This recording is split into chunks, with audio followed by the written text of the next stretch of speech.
Chapter 2. People are like that. There's so much to be said for your product. The virtues of your proposition should be apparent to all.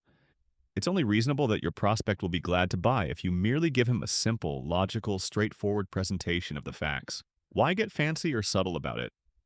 When a manufacturer has planned and designed and toiled to produce a good product, when a copywriter has got the facts about that product and is convinced that it is a good product, it's usually pretty hard to see how the prospects can be so dumb about it.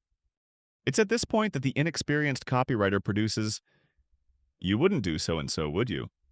Then why be satisfied with anything less than our duplex widgets?" Ernest S. Green says, "That's one of 7 kinds of headlines every beginner has to get out of his system. Most of the other 6 are also either argumentative or querulous. It's safer to assume that your prospect, no matter how erudite, is not a logical person. He's quite wrapped up in his own day-to-day problems.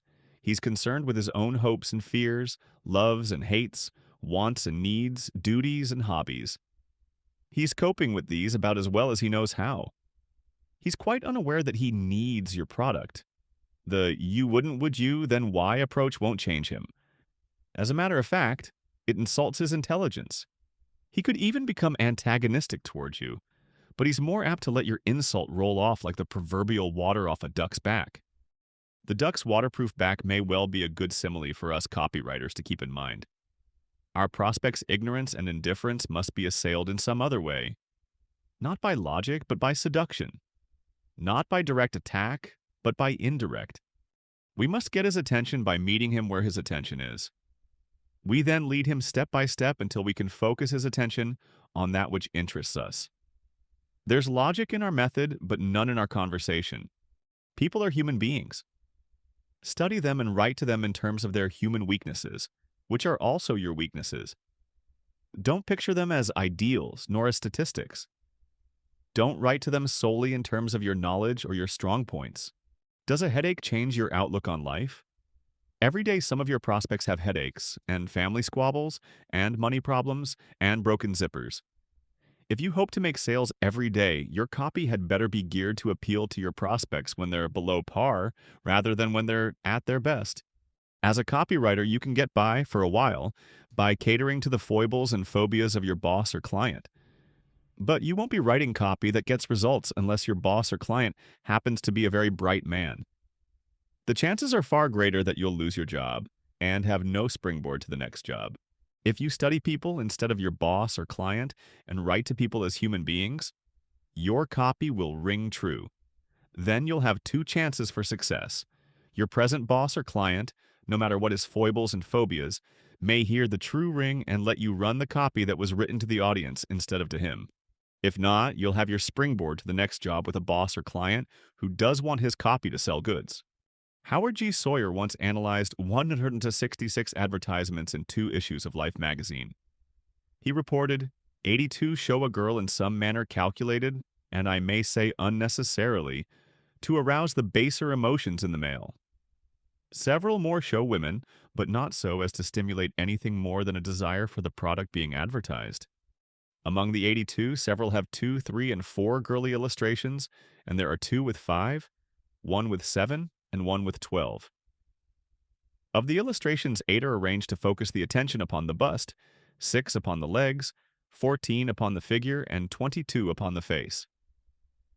In only 21 of the 82 cases is the use of the bust, the leg, the figure, or the face justified by its relevancy to the product. In 23 cases, the illustration is made deliberately seductive by the exposure or definition of the form, the expression of the face, or the position of the figure. Mr. Sawyer's figures, and his restrained comment thereon, deserve the attention of all concerned with advertising. Aesop Glim begs leave to apply these figures specifically to the copywriter's job. We are pretty safe in the assumption that pornography was not the motive in any of these cases. It was the copywriter's job to arrest the attention of his prospects in order to get a reading for his copy. He selected sex as his stopper. In some cases, he was right. In others, he was just too lazy, or too uncreative, to find the right kind of arresting power for the task at hand. The evidence suggests that too many copywriters are too lazy, or too uncreative, to graduate from the girly school into the other schools of copy. It also suggests that when sex is used in place of something that would be more effective, the advertiser is getting considerably less than the most for his dollar. Sex has power as a stopper. So have fear, hunger, and rage. So have sight, touch, smell, hearing, and taste. Our copy must create an emotion in our prospects toward our goods or services. To create an emotion, we make use of the instincts and senses, in whatever combination and ratio are pertinent to the proposition. The combination and ratio vary greatly from one field to another and in terms of our prospects' needs and desires. For a particular proposition, there is one most effective combination of instincts and senses. Sex is not automatically one of the ingredients. On the law of averages, it would be out more often than in. It could hardly show up dominantly in any such ratio as is reflected by the above figures. Most of our prospects are governed by fear, hunger, and rage many more hours of the day than they are by sex. When we prepare an advertisement, it is our job to catch their attention, wherever they are and in whatever mood they're in, and to lead them to our proposition in a mood suited to our proposition. In other words, in a mood to buy or consider the purchase of our goods or services. Have you ever been offended by a funny story told at the wrong moment? We obviously give ourselves an extra handicap when we start our advertisement in a mood that is not in keeping with the buying mood we must ultimately create.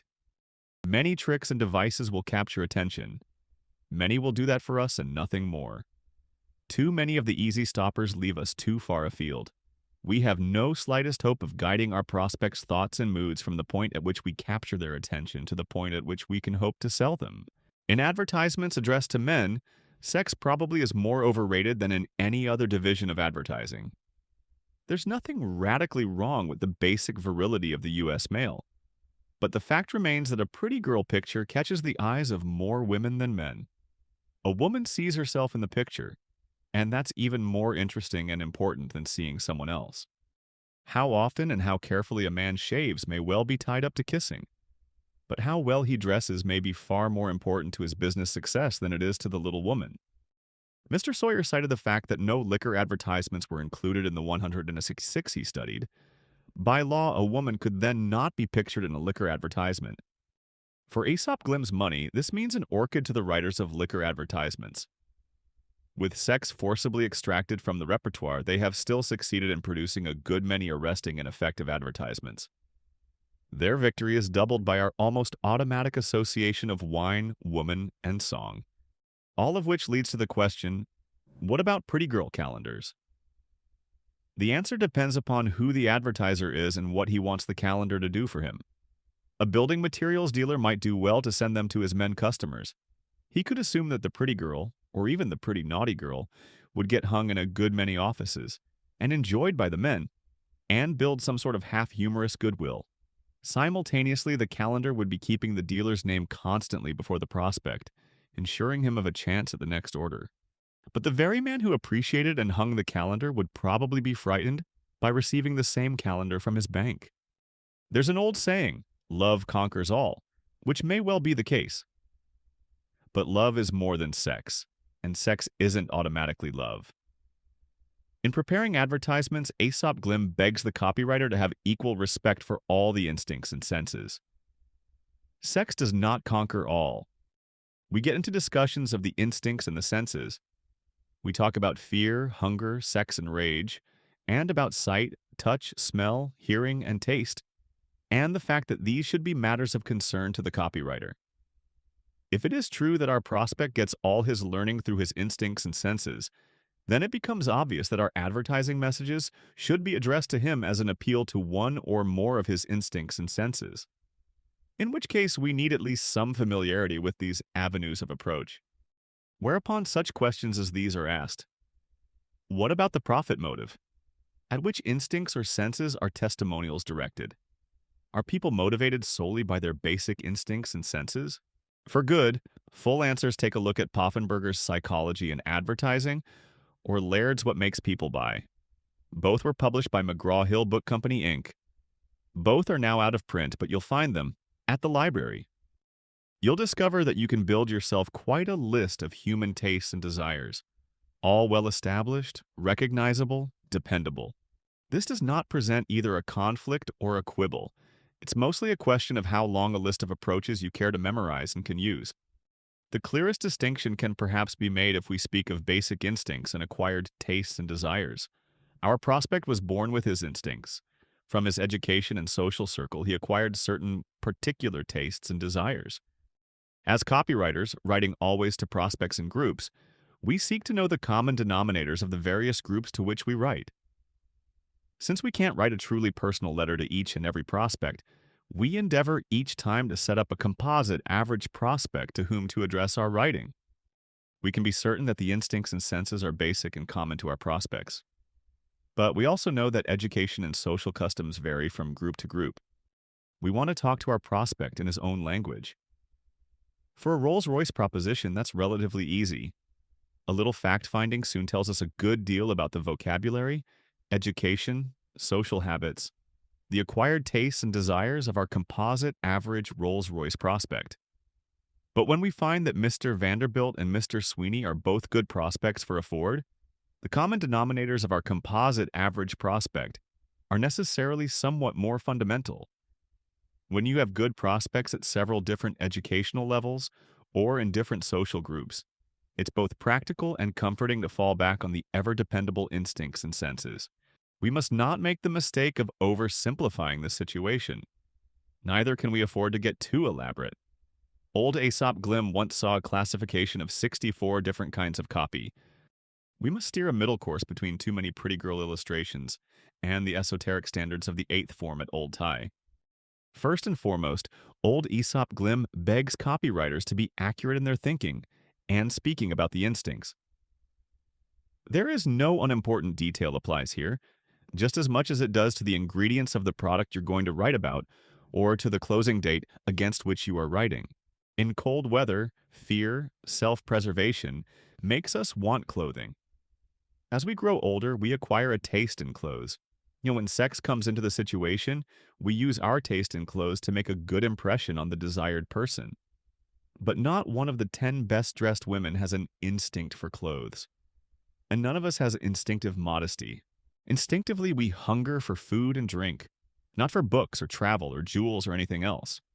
When you write to your prospect's rage, be sure it's the prospect's own anger you're tickling.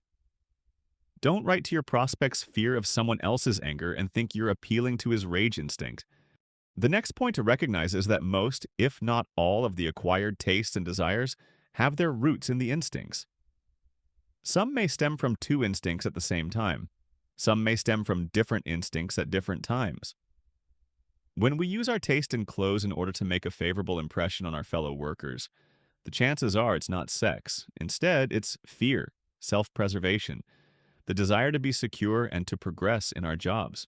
In dealer copy, we talk about profits. A dealer should stock our wares because he can resell them at a profit.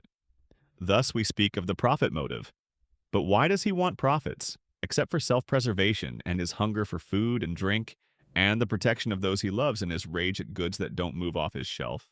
Old Aesop Glim is not violently taking sides between those who'd like to keep the whole matter of motivation down to its barest rudiments, and those who'd like to build it into a complicated calculus of wheels within wheels. It is certainly possible to build a long list of motivators, most of which would be recognizable to all of us. It can be said for the record that old Aesop Glim has faith in the basic instincts and senses, just as he has in American womanhood and the freedom of the press. He would be quite willing to see the pocketbook nerve set up as an adequate target, without always analyzing it back into some particular instinct or instincts on each particular occasion. There are other targets we might also accept as are.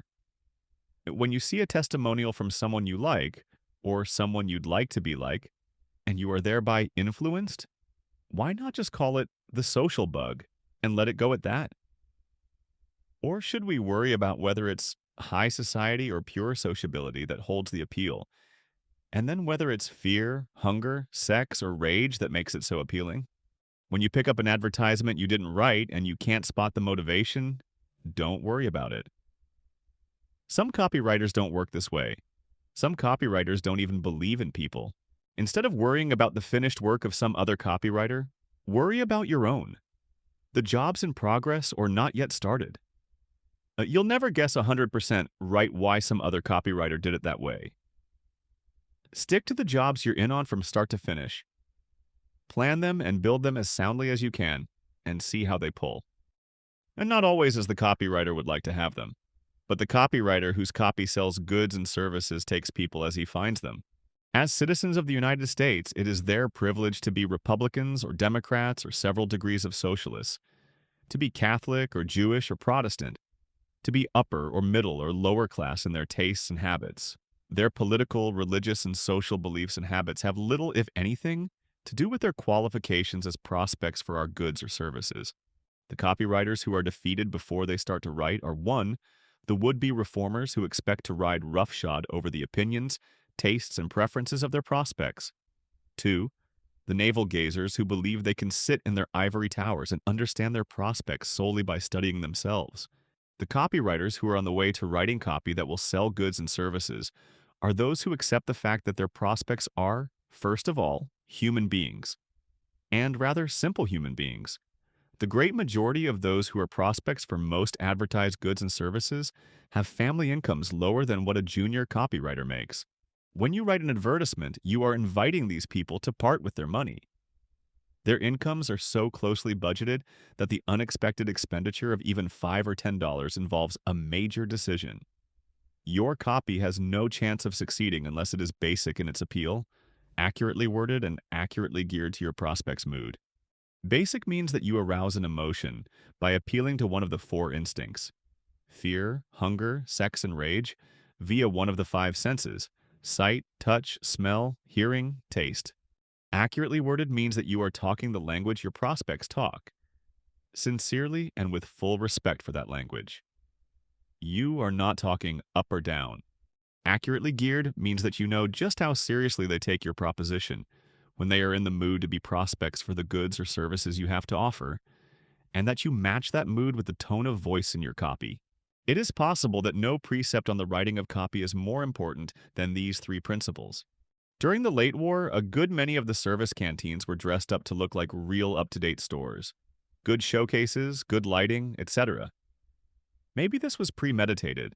Maybe modern showcases and lighting fixtures were the only ones available. Through the courtesy of J.C. Montgomery, vice president of the Columbus Showcase Co., old Aesop Glim has seen photos of some of these canteens. Although the merchandise on display was naturally pretty standard service goods, the total effect was nevertheless that of any smart, modern haberdashery or drugstore. These canteens became doubly popular. The men hung around them. The stores felt like home. More important, and particularly in the hospital canteens, many of the convalescents were soon spending a great deal of time loafing and chatting in the canteen. Too much time by some standards. Not a bit too much time, according to some of the physicians. They discovered that the convalescents who frequented these home-like canteens recovered at a much more rapid rate than those comparable cases who did not. Man has gone furthest with the sciences that least concern himself. Einstein is quickly accepted and generally honored, because part of his teachings have to do with the stars in the heavens. In astronomy and mathematics, we are far advanced. Chemistry and physics are only a short step behind. We don't run away from discussions of relativity or the atom bomb, even while we say that only a dozen mathematicians understand the former, and only a few scientists are permitted to do much about the latter. But by and large, we do run away from discussions of biology and psychology, religion, sex, and physiology.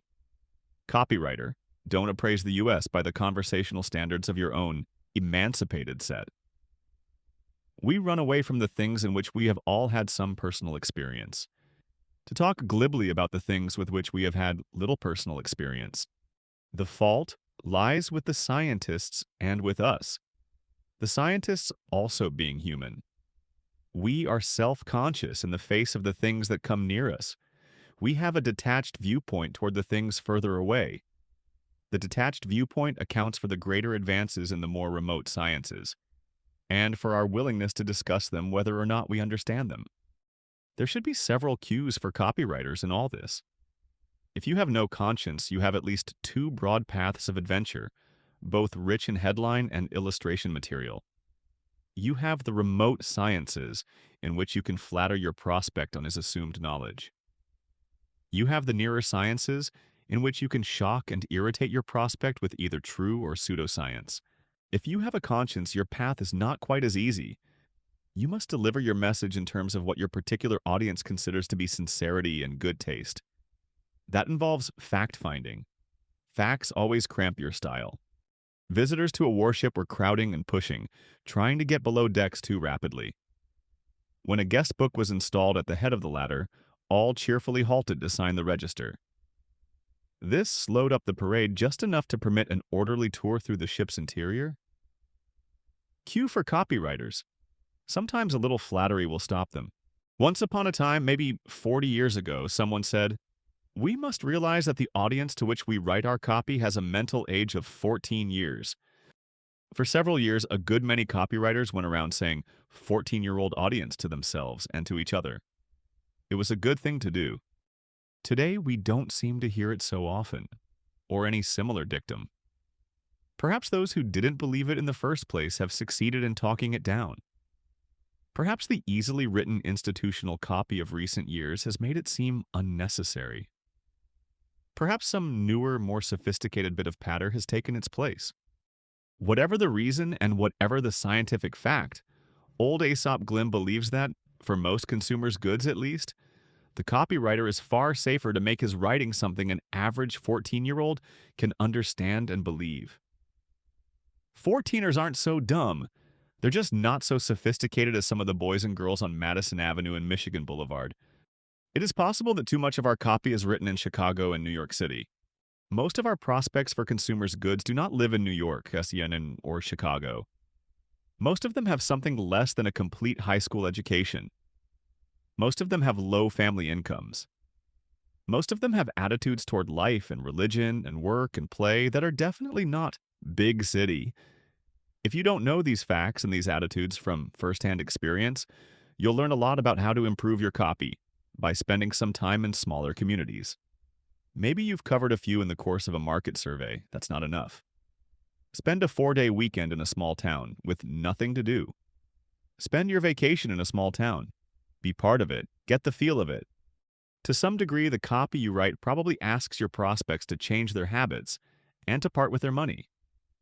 Take the time to know that your prospects will understand and believe your copy. It must speak their language. It must ring true in their language. It must match their attitude and mood. But you don't talk down, you get down. When you speak a man's language in a way that rings true to him, it's because you know the language and respect the man. Then you speak with honest intent in your heart. Have respect for your prospects. The history of advertising proves that the consumer is neither a guinea pig nor a fool. No product survives for long unless it is giving the consumer his money's worth of what he wants from that product. What he wants may be physical and practical. It may be social prestige or some other form of spiritual satisfaction. The consumer doesn't repeat his purchase unless he's getting his idea of value. Maybe the average consumer is still a yokel. If so, you'd better learn how to be a yokel too. They're pretty sane people. Over a great many years, the annual sales of Bing Crosby records have been up in the millions. 20 to 35% of each recording go to the jukeboxes, to be played to exhaustion. On the radio, you can hear Bing's voice a good many hours of every day via programs featuring his recordings. Why are we so fond of this man's voice? Of all outstandingly successful artists, he has possibly the least temperament. When a recording is to be made, Bing is apt to show up at the studio even ahead of the receptionist, as early as 8:30 a.m. Whenever the orchestra and any accompanying voices are ready to record, Bing is ready. The first take is usually it. On the rare occasions when he blows his lines, the recordings become museum pieces. When Decca suggested that Bing make a recording of Adeste Fideles, he refused. He said something to the effect it was not the type of song with which people associate him, that many might resent his making such a record. He finally consented after much persuasion, but solely on the condition that any and all royalties from Adeste Fideles be assigned to various charities. In the movies, he can clown with Bob Hope, or hoof with Fred Astaire, or play a priest, with equal, simple confidence. Perhaps America's love for Bing Crosby is entirely the result of a unique voice. Perhaps America hears in that voice some of the overtones and undertones of the man he seems to be. Whatever the reason, copywriters should keep in mind that Bing Crosby is one of the things America likes. Hit parades and platter jockeys tell you which of the new tunes are currently most popular. Such listings are good things for the copywriter to follow. The copywriter can learn even more from the words of the most popular old songs. If you attend a community sing of any kind, you are quite apt to be handed a copy of Let's All Sing or America Sings, both published by Robbins Music Corporation. Or it may be Sing Time, published by Leo Feist, Inc. Millions of copies of these little books have been sold. The demand does not lessen. These are the songs everybody knows and sings. The songs that never die. We are all either true or curbstone alumni of the Army, the Navy, and the Marine Corps. We sing their songs. We sing the songs of World War I and World War II. We sing Chloe and Darktown Strutter's Ball and Ireland songs and Mother songs and Dixie songs and Pioneer songs. We sing them loudly. Look up those songs. Give some thought to their subjects. They don't get far away from fear and hunger and sex and rage. Give some thought to the simplicity of their wording. There's a wealth of copy material in both the old songs and the new. That's it for today. If you enjoyed this video, you might want to check our link in the description, where you'll find many other fundamental advertising books in different languages. And don't forget to subscribe to the channel for more persuasion and marketing-related content. Thanks for watching, and I hope to see you again in the next video.